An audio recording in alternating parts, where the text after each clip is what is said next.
இந்த பூவை பாரு, இவ்வளவு அழகா இருக்குல்ல. உனக்காக தான் பறிச்சுட்டு வந்தேன். இந்தா வாங்கிக்கோ. எனக்கு வேண்டாம். ஏன் ஐலி, உனக்கு தான் ஃப்ளவர்ஸ்னா ரொம்ப பிடிக்குமே. இப்போ எனக்கு பிடிக்கல. இதோட ஸ்மெல் வந்தா எனக்கு தலை வலிக்கும். ப்ளீஸ் எடுத்துட்டு போங்க.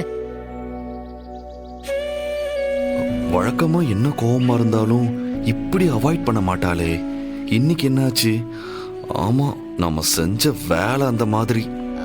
பாவை வா, இங்க வா.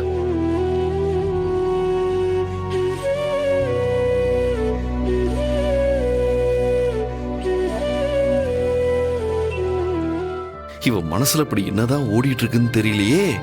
என் மேல ஏன் கோவமா இருக்கான்னு தெரியும், ஆனா ஏன் அதை சொல்லவே மாட்டேங்கிறா? கடவுளே, சந்தோஷமான விஷயத்துல கூட இப்படியா சோதிப்ப? இல்ல, தப்பு ஏன் மேலதான். நான் தான் என்ன பண்றதுன்னு தெரியாம குழம்பி போயிருக்கேன். இன்றே டவுன்லோட் செய்து உங்கள் ஃபேவரட் ஷோக்களை என்ஜாய் பண்ணுங்க.